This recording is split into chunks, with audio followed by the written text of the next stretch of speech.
Сайн байцгаана уу? Манай дараагийн дугаар ороход бэлэн болоод байна. Энэ удаагийнхаа хэрэгээр та бүхэндээ нэгэн эмэгтэй цуврал халуурчны тухай ярихаар бэлдсэн байгаа. За хэрэгээ ярьж эхэлцгээе. 1989 оны 11-р сарын 30-нд Clearwater хэмээх цахилгаан дэлгүүрийн эзэн 51 настай Ричард Чарльз хэмээх эрэгтэй цогц модон дундаас олдсон ба олдохдоо цээжин тус газраа 3 удаа буудуулсан байдалтай байсан. Мөн түүний зарим мэд хэрэгслүүдийг барьцааны газар буюу ламбард үлдээсэн байсан нь хэргийн мөрдлийн үед илэрдэг. Энэхүү хэргийг даан авсан мөрдөгчид хангалттай нотлох баримт олж чадахгүй байсны улмаас хэргийн үйл явц удаашрсаар 1990 оны 5 дугаар сарын 19-нд Дэвид Андрю Спирс хэмээх 47 настай Winter Garden гэдэг барилгын компанид ажилладаг ир орос сургаггүй алга болдог. Гэвч харамсалтай нь 2-7 хоногийн дараа эрэгтэй цогц бүрэн нүцгэлэгдсэн байдалтай Флоридад байх Route 19 гэх газараас олдсон бөгөөд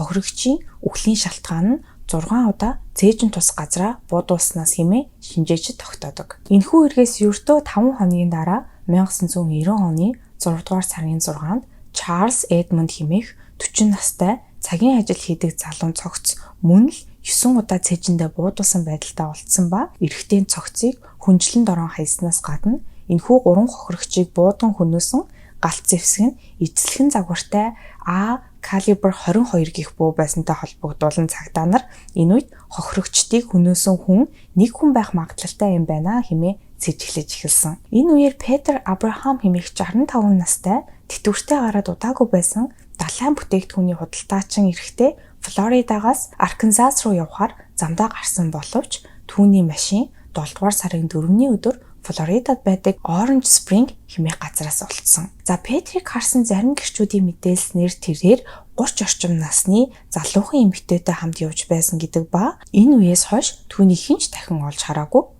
Түүний цогц олдоогүй учраас одоо хүртэл алга болсон хүмүүсийн дунд нэр нь байсаар байдгийн байна лээ. Петр алга болсноос ердөө хэдхэн хоногийн дараа Troy Burris гэх 50 настай шарсан сайд судалдаалдаг ир мөн сургаггүй алга болсон тухай мэдээлэл цагтаагийнхан дэрсэн. Энэ өдрөөс хойш 4 хоногийн дараа 8 дугаар сарын 4-нд Troy-ийн цогц Marion County гэх газрын моттой хэсгээс олдсон байдаг. За энэ үеэс цагдаагийнхан мөрдлийн багийнхныхаа тоог нэмэн хэрэгтнийг эрчимтэй хайж эхэлсэн бөгөөд дараагийн сард нь дахин ямар нэгэн цогц гарч ирээгүй хэсэг чимээгүй болсноор цагдаагийн ажилчдад өмнөх хэрэгүүдээ илүү нухацтай авч үзэх боломж олдсон гэж хэлж болно. Гэвч энэ байдал харамсалтай нь удаан үргэлжлээгүй 1990 оны 9 дугаар сарын 11-нд 56 настай агаарын нисэх хүчинд ажиллаж байсан мөн хүүхдийн хүчирхийллийн хэрэгтэр мэрэгжлийн судлан шинжээч хийдэг Чарльз Ричардын амьгүй болсон бие мөн Marion County-д олдсон. Чарльзын хувьд бусад хохирогчдоос ялгаатай нь бүрэн нүцгэлсэн биш байсан ба толгой тус газраа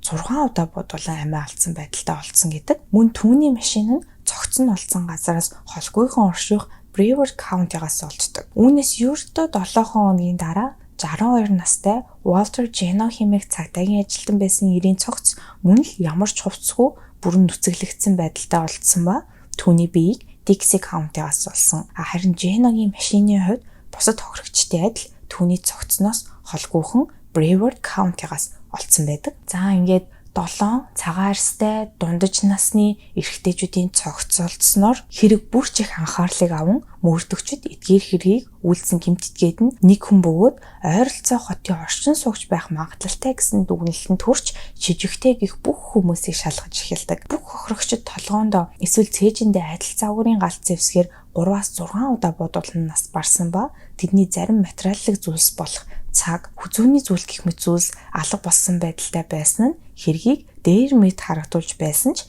нэг хачирхалтай зүйл нь тэдний 6 нь ямар ч хувцсгүй бүрэн нүцгэлсэн байдалтай байсан нь цагдаа нарыг төөрөгдүүлд оруулж байсан гэдэг. Цагдаа нар мөрдлөгийн үед нэг маш чухал зүйлийг орхитуулсан байсан нь Ричард Чарльзын эд зүйлс олдсон гих барьцааны газрын баримтан дээр байсан хурууны хээ. Цагдаагийнхан буцан бүх хэргийг эхнээс нь нэгтэлж үзсний эцэст тэрхүү баримтан дээр хурууны хээг шинжлүүлэхээр илгээсэн бөгөөд энэхүү хурууны хээ нь Эйлин хэмээх 34 настай биеийн үнэлэгч эмэгтэй хурууны хээтэй яг таарч байсан. Эйлин Warnes гэж юм бэ. За Эйлин Warnes нь 1956 оны 2 дугаар сарын 29-нд төрсэн хүүхэд насны хавьд маш адармаатай, аимшигтай амьдралыг туулсан гэж хэлж болно. Түүний ээж болох Дианы нь 1939 онд төрсэн ба 14 настай байхдаа Эйлиний аав болох 16 настай Дейл Питментэй гэрэлсэн. Тэд гэрэлснээс хойш жил гаруй хугацаанд хамт амьдарч байгаад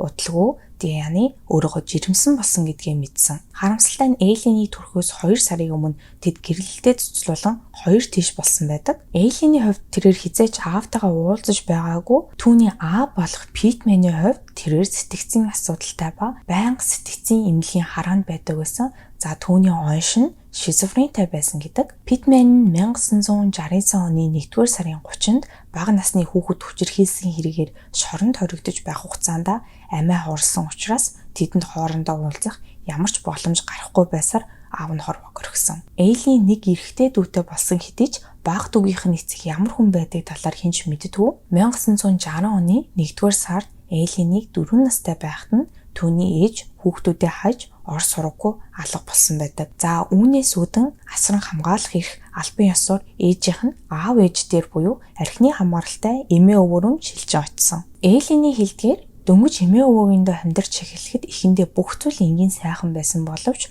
удалгүй Эйлиний өвөө нь түүнд бие махбодын хүчирхийлэл үзүүлэн зодон дарамтлж эхэлсэн. За бүр цаашлаад энэ нь зөвхөн бие махбодын хүчирхийллээр дуусаагүй. Эйлигийн өвөө удалгүй түнд бэлгийн хүчирхийлэл үзүүлж эхэлснээс гадна алкогол хэрэглэх болгондоо охиныг уртаа зогсон тайчхыг шаарддаг болсон гэдэг. 11 настай байхдаа Эйли сургууль дээрээ хүүгүүдээс тамхи, хоол, идэж уух зүйл гих зэргийг аван тэрнийхээ оронд тэдэнтэй бэлгийн харилцаанд ордог болсон юм байлээ. Зарим их сурвалжийн хийж буугаар түүнийг өөрийнхөө эрэгтэй дүүтэй мөн бэлгийн харилцаатай байсан гэж хэлдэг. Үүнээс 3 жилийн дараа Эйли 14 настай байхдаа жирэмсэн болсон ба за хамгийн аимшигтай нь энэ нь түүний өвөөгийн хүүхэд байсан. Үүнийг нь мэдсэн Эйлигийн эмээ охиныг гэрээсээ хөө явуулснаар Эйли очих газаргүй болж гутамжаар гэр хийж явсаар хүүхдээ 1971 оны 3 дугаар сарын 23-нд төрүүлэн асрамжийн газар өгөөд өөрөө энэ үеэс эхлэн биеэ үнэлж эхэлдэг. За тэрээр очих газар байгаагүй улмаас хуучин гэрийнхаа ойролцоо байдаг мотон дунд амьдардаг болсон юм байлээ. 1974 оны 5 дугаар сарын 27-нд Эйлийн 18 настай байхдаа анх удаа Колорадогийн цагдаагийн газар согтуугаар жолоо барьсан болон машин дотроос гал нээсэн хэрэгээр баривчлагдчихсэн. Үүнээс 2 жилийн дараа Флоридад замын машины даагтахаар гар өргөн зогсож байгаад 69 настай Левис Грасс хэмээх эрэгтэйтэй танилцсан удалгүй гэрэлсэн. За Левис нь нэгэн цэнгэний газар ажиллаулдаг байсан бөгөөд Эйли нь маш олон удаа зодоон болон танхаа хэрэгээр тэрхүү баарнаас баривчлагдсан саатуулдаг байсан гэдэг. Гэрэлснийхаа дараахан Эйли нь өөрийн нөхөр болох Фелиг цохин гэмтээсэн учраас тэр хоёр салж Эйлийн буцан явдаг. 1976 оны 7 сарын 14-нд нэгэн баарнд бартендрийн толгойг цохин хагалсан хэрэгээр мөн л саатуулагдсан байдаг. Үүнээс 3 хоногийн дараа түүний дүү болох Кейт нь хор тавдрын улмаас нас барсан бөгөөд 81 оны 5 дугаар сарын 20-нд Эйлийн буутай дэлгүүр дээрэмдсэн ба дэлгүүрээс авсан зүйл нь ердөө $35 болон 2 хайрцаг тамхи. За ингээд тоочод байвал Эйлийн цагдаа дээр саатуулагдж баригдаж байсан нь маш олон бөгөөд тэр болгондоо богино хугацаагаар хоригдоод аль эсвэл батлан даалтар гардаг байсан. Цагдаагийнхан ч мөн 7 хохирогчтой холбоотой хэрийг мөрдөж байх хэвцээ баримтан дээр хурууныхыг маш хурдан хэний хурууны хэвэ гэдгийг олж тогтоосон ч үүнтэй холбоотой. Учир нь Эйлигийн талаарх бүх мэдээлэл цагдаагийн газар хадгалагдж байсан. За мөрдөгчдөд саатуулан байцаалд авах хангалттай нотлохой байсан учраас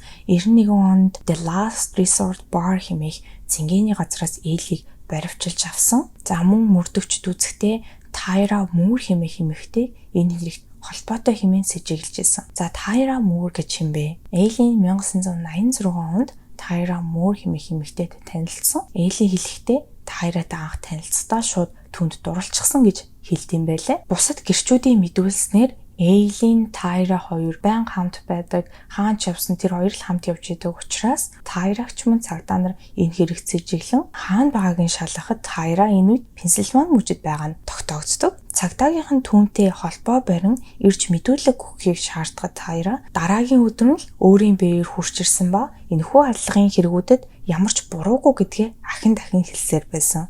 За мөн тэрээр цагдаа нартай тохиролцохыг хүссэн ба Эйлинийг хэргийг хүлээхийг ятгах өгье хэмээн санал тавьдаг. Цагдаагийнхын хэдий Эйлиний хурууны хээг баримтан дээрээс олсон ч 7 эрэгтийн үхэлд буруутай гих хангалттай нотлох баримт байгаагүй улмаас Тайраг тэдэнтэй хамтран ажиллахыг зөвшөөрсөн. Ингээд мөрдөвчөд сонсох төхөөрөмж суулган Тайраг Эйлинтэй уцаар яриулсан ба Эйлинийг хэрэгээ эвлэхийг ятга хэмээн хэлсэн. Тайра Эйлинтэй уцаар ирэн өөрийг нь цагдаа нар хэрэгт буруутгаж байгаа талаар болон хэрвээ Эйлин хэрэгээ хүлээхгүй болвол өөрийг нь цагдаа нар байрч 20 хэмээсэн талаар хэлэхэд хариуд нь Эйлин би чиний төлөө бүгдийг хийн хэмээгээд уцаа тасалсныхаа дараа удалгүй цагдаа нарт 1 жилийн дотор 7 эрэгтэйг буудаж хөнөөсөн гих гин бурууга хүлээсэн байдаг. Тэрээр замын машинд дайгдах гэж байгаа дүрсгэн гараа өргөж зам дагаан зогсдог байсан бөгөөд хохирогчд машинаа зогсон хаа хүрэх гэж байгаа талаар нь асуухад өөрт нь мөнгө төлвөл тэдэнтэй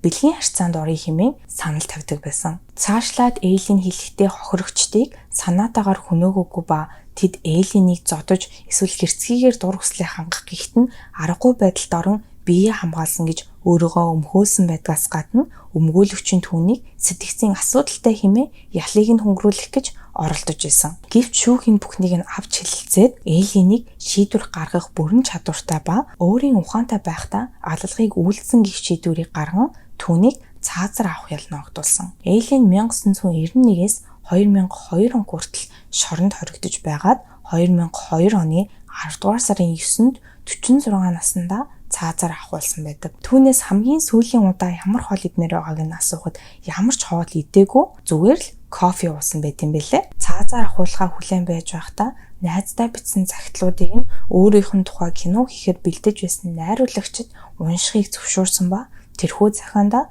би хэнийг ч алахыг хүсээгүй гэхдээ сатан намайг ийм зүйл хэллээ гэж тэмдэглэн үлдээсэн байсан нь 2003 онд гарсан Monster хэмээх Эйлигийн амьдралаас сэдвлэн бүтээсэн кинон дээр нь гардаг. Эмэгтэй цуврал халуурчны тухай нэг юм аимшигтай хэрэг байна. Манай бичлэг таалагддаг ба subscribe дараарай. Хажууд нь байгаа хонхон дээр дарах юм бол шинэ бичлэг орох болгонд та бүхэнд notification очих болно шүү. Мөн яриулахыг хүссэн хэрэг болон санал хүсэлтэйвэл comment-д бичиж үлдээгээрэй. Дараагийн дугаар хүртэл баяртай.